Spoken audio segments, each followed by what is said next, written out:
Xiyollarim har tarafda parvoz qilib uçmoqda edi. Texi yuz ko'rishib baxmagan u bo'lg'isi erim bilan har yoqlarda parvoz qilib uçmoqda edi. Men uningdan xeyli kichik bo'lgandan keyin balki meni e'tiborlab xotin qilar ha? Ular shundoq boy bo'lsa, oilasida ish qiladigan odamlar bormidi? Men kelin bo'lib borgandan keyin uydagi barliq xizmatchilarni qaytirib etsa, barliq ishlarni men yolg'iz qilamanmi? Undaqmi bo'lmasa? Xiyollarimni yanala opam buzdi. Ha, qizim, yiroq yaqindagi do'stlaringizni chaqirib avara bo'lmang. Bu yerda-chu biz cho'ng to'yni qilamiz. Sizni u yurtga yutkab apargandan keyin yoshlar to'yi, cho'nglar to'yi degandek to'ylarning qoidalarini hammani shu yerda o'tkazib beradi sizga qizim. Sizning nopusingizni berdik. Ular to'y xiti ilib bo'lgandan keyin to'yni qilg'ilili keladi. deb so'zlayotdi opam. Hech narsani anqirolmagandek opamga hanviqib qarab turardim. Opa, biz ko'rishmaymizmi? Meni olmoqchi bo'lgan u erni men ko'mayli to'y qilamdimi? Hech bo'lmaganda to'y xiti olg'ach ko'rishamiz deb o'ylagan edim. Sizning gapingizcha ular to'y xitnimi ilib bo'lib andin kelamda deb gapimni davomlashtirib bo'lg'ichilik otam ochiqida chiqib keldi. Qiz bolamiz sizdek qilin bo'lamdi, ha? Bu degan ota buvimizdan davomlashib kelayotgan odat. Sirtga oz chiqing desam unamaysiz. Mana sirtdagi yomon odatlarni yedirdirib kiribsiz. Biz tanlagan o oila siz o'ylagandagidek undaq nachar oila emas. Yigitmo, siz ko'rib boqaman degidek uncha sad emas. Sizni yaratgandan keyin xush bo'lsangiz bo'ladi. deb ochiqlab qayibli ketdi. Men yerga qaragan peti untinsiz jimmita o'ltiratdim. Otam yana buncha ishlarni qurashtirmoq undaq osonmi emas. Bizmi ozarash tatmadoq. Shunga u yoq bu yoqqa xiyol qilib ishlarimizga chang ketmasin qizim. Kelgusida siz to'y qilsangiz, hammaylar sizga havas bilan qaraydi. deb oxirida mehribonlik bilan qarab qo'ydi. Men otamning oxirgi gapidan rozi bo'lgandek otamga ma'nili qarab qo'ydim. Oilamizdagi urug' tuqqanlarmi bir-birlab uzab oilalariga qaytib ketishdi. Mana shunda qilib oilamizda cho'ng to'yga tayyorlik qilishga boshladi. Navra ochlarimdan anglasam, to'yliqqa nihoyat ko'p pul qo'yib demish. Bundaq ko'p pul qo'yish yurtimizda to'y bo'lib azaldan ko'rilib boqmaganmish. Shunga men bekli xushal bo'lsam to'g'ri bo'lamish. Hey, ularning degini kelsa bek yaxshi bo'ladi. Oxiri ular keldi. Ya'ni meni kelin qilib yutkab ketmoqchi. Bo'lg'isi qiynata qiynanib, yana bo'lg'isi erimi kelgan edi. Ular bekla aldirash kelgan edi. Tezroq qaytmasak bo'lmaydi. O'g'limizga bir haftalik ruxsat beribdi. Bir hafta ichida qaytib berib, yurtda to'y qilamiz, dedi qiynatam. Men ichkiridagi uyda o'ltirib, ularning ovozini anglayotgan edim. Qaraganda qiynapam ovozdilla menga bekli muloyim, bek esil kishilardek tuyg'u berdi. Bo'lg'isi erim bo'lsa kamso'z bo'lib, arlab gap qistirib o'ltiradi. U bo'lsa eg'ir bisiq, bekla salmoq ko'rinadi. Uydagilarning tayyorligimi kutib qolgan bo'lg'ashqa, bu yerdagi to'y nihoyat tezla oyoqlashdi. Va to'y oyoqlashgan kuni kechdalar yo'lga chiqib ketdik. Mening bu qiyin atam, qiyin apamlar nayt yaxshi, aq ko'ngil kishilardan ekan. Ular yo'lda barg'icha, "Omaq qizim, kelin qizim, keling, bu yerda o'ltiring, mening yonimda o'ltiring" degancha menga shuncha amroqlik qilib ketib boradi. Erim bo'lsa, mashinaning oldiga chiqayotgan bo'lib, arlab telefonni qo'liga tutib olib, ma'lum birsi bilan bo'sh ovozda paranglashqash mang'atdi. Bugun uyga mangdiq. Tinch amallik bo'lsa, ataganda tushimiz degan gap so'zlari quloqimga kirib turadi. Qiyin opam, "Qizim, menga yo'linib uxlang, charchab qolasiz" degan bo'lsa-mu, ammo ko'zim uyqudan yiroq edi.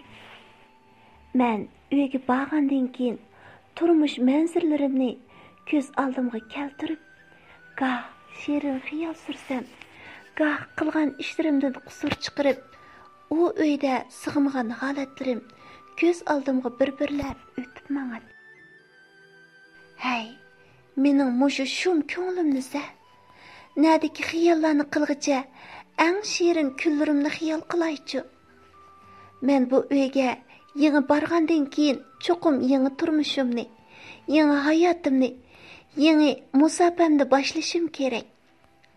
Bu uydagilarga cho'qim yaxshi kelin, erimga yaxshi ayol, kelgusidagi bolalarimga cho'qim yaxshi ona bo'laman deganimcha o'z-o'zimga pichirlab qo'yatdim.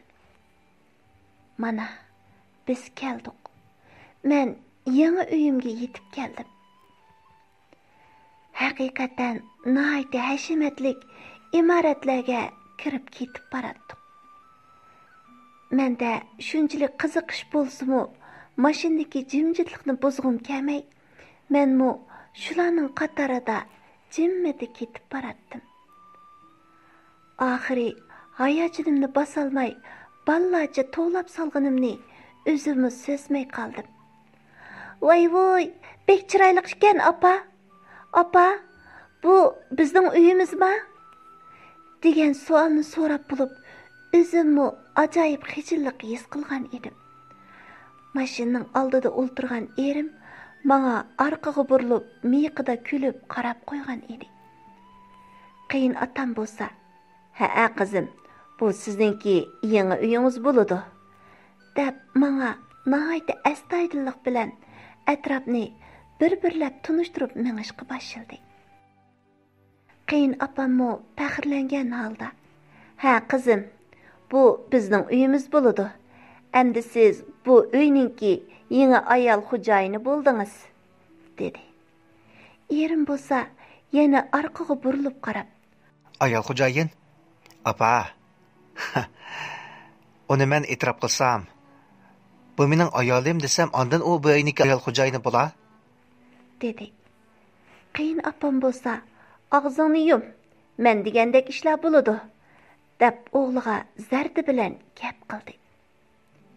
Erim yana, "Ko'ramiz. O qizni baribir sa'ib kelding. Uyda sen xotin qilib o'tirasan" deb opasiga do'q qildi. Men hech narsani anqirolmay qarab jimmida o'ltirib qoldim. Ular nima deydigandi? Meni bu yerga kim ilib keldi? Meni bu erga onasi majburiy ilib bergan o'xshamamdi degan xiyollar kallamda nihoyat tezla o'tib ketgan edi. Shundaqdimi bu xiyollarni o'ylashga petinolmagan edim. Mashina nihoyat siliq to'xtadi. Mashinaning derisidan sirtlarga qaradim. Bu uy mening xiyolimdagidanmi nihoyat chiroyli ham hashamatli ekan-ku. Afsus, meni bu uydagi cho'nglar yoqtirib akelgan bilan mening bu erim meni yoqtirmasi kerak. Burunqilarning ko'ni maqol tamsillar bo'yicha to'y qilgandan keyin bir-biriga issiq o'tib qoladi deydi ekan-ku. Yana kelib men bu erdan 20 yosh farqlangan bo'lgandan keyin u cho'qim meni yaxshi ko'rib qoladi. Erim meni cho'qim yaxshi ko'rib qoladi, deb o'yladim. Mashinasidan avval erim tushib, otasi bar tarafning eshigini ochdi. Qani, ota, avaylab chiqing. Apa, sizmi avaylab chiqing? Deginicha, otasi opasiga nihoyat illiq, muloyimlik bilan muomala qilib, ularni asta tushirdi. Ular mashinadan tushib bo'lgandan keyin navbat menga keldi. Kelin qizim, herib charchab ketdingiz. Uyga kirib ketaylik. Deginicha meni qo'ltiqlab uy tarafga qarab mangdi. Erim bo'lsa, mashinadagi opam menga tayyorlab bergan narsa keraklarimni avaylab ilib. Hey, qaysilar ba? Bu yoqqa chiqinglar. Deb to'ladi. Ha, mana degancha men dematlik kichik qizlardan ikki qiz yugurib chiqdi. Ha, mana keraklarni akirib, opamning avi kelinning uyiga akirib qo'yinglar. Deb jikilavatdi. Men nihoyat hayron bo'lib, bu gaplarni tushunolmay qoldim. Kelinning uyiga deydi-ku. Ajba ikkimiz bir uyda turmaymizmi? deb o'yladim. Bu yerning manzarasi naqadar go'zal, ha? Yo'l bo'ylaridagi nihoyat chiroyli echilgan rengarang gullar. Qizlarningki yoshlik bahoridek urg'ub, julanib turadi. Nemishqa mening hayotim bu gullarga o'xshamaydi. Men mushu gullardek dal echildigan vaqtimga kelgan emasmiydim. Texi echilmay turibla bo'ron chapqinga uchirdim-ku. Eshiklar yo'g'on echilib, biz uyga kirdik. Uyda bularning jamoatlaridan bir necha urug' tuqqanlari bizni saqlab o'ltirgan ekan.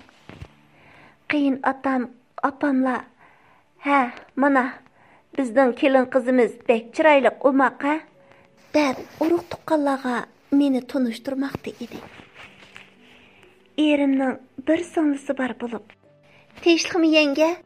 Men o'zimni tunishtirib o'tsam, sizning eringiz, ya'ni mening akam Alijonning singlisi bo'laman" deb sho'xlik qilib meni bag'riga bosdi. Gerçi yeshingiz mendan kichik bo'lsa-mu, siz akamning ayoli bo'lgandan keyin cho'qim men sizni yangi deb chaqirishim kerak. Ayib ko'rmassiz, dedi. Menmu xush tabassum bilan, "Yo'q, ayib ko'rmayman. Sizni nima deb chaqirsam bo'ladi?" deb gudaklarcha bu savolni so'ragan edim. Boshqalar menga qarab javob berib bo'lguncha erim sirtdan kirib keldi. Sizni boyaga opam ilib kelgandan keyin opamning qizi bo'ldingiz. Sizni boyaga opam ilib kelgandan keyin hamda opamning qizi bo'ldingiz. Albatta mening singlimni ocha deb chaqirishingiz kerak. Chunki hamda siz opamning kichik qizi emasmi? deb menga tushuniksiz nazarda qarab qo'ydi. "Hey, nim deb jo'yilyapsiz? Men seni tug'ib cho'ng qilgandan keyin gapimga ko'ndiralayman. Agar men tanlab akelgan bu qizni o'zingga xotinlikqa loyiq ko'rmaydigan bo'lsang, seningdek o'g'ilni tug'magan bo'lay. Bo'ldi, uydan chiqib ketgin" deb ochiqlab to'lidi qiyin opam. Men bo'lsam, egiz havoda parvoz qilib uchayotgan kichik qushqash, pokkida yerga tushib ketgandek his qilgan edim. Yo'lda kelguncha anglagan g'ayri paranglarimni buningga qo'shib hisoblagan vaqtda men bu uyga qiyin opamningki o'g'liga majburiy ilib bergan kelin qatorida kirgan edim. Erim opasining bu gapidan ozroq cho'chigan bo'lib, "Voy, bo'ldi opa, bo'ldi qiling. Xapamang. Men qachon sizning gapingizga ko'nmay baqan.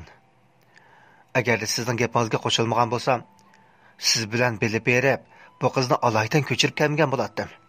Bo'ldi qiling" deb opasiga yolvorishga boshladi. Qiyin otammi, "O'g'lim, sen o'zing cho'ng bo'lib qolmagan. Mushu yoshga kirgicha bizga yorug'idek bir qizni bu mening ayolim bo'lsin deb akirib baxtingmi? Ha? Amdilikda urug' tuqqanlarning tunishtirishi bilan bu qizni sana loyiq ko'rib, o'zimizga kelinlik tanlab elib keldik. Amdi bo'lganda yana qalaymaqan biljilaydigan bo'lsang, opang ikkimiz seni hargiz kechirmaymiz. Anladingmi? Sen sirtlarga ishtigili chiqib ketsang, uyda qoladigani sening ayoling, yana bizning kelinimiz. O bizni mangu boqida emasmi? Sening yo'qligingni chandırmaydi. Endi bo'lsa-mo ta'tirlik qilma. deb o'g'liga birmuncha nasihatlarni qilgan edi. Erim bo'lsa, yana yumshab, nihoyat muloyimlik bilan Ata, apa, ma'qul. Sizlarning gapinglarni anglayman. deginicha beshini tuvan silib oldi. Hayot nomli ko'p qismliq ovozliq asarning ikkinchi qismini anglatdik.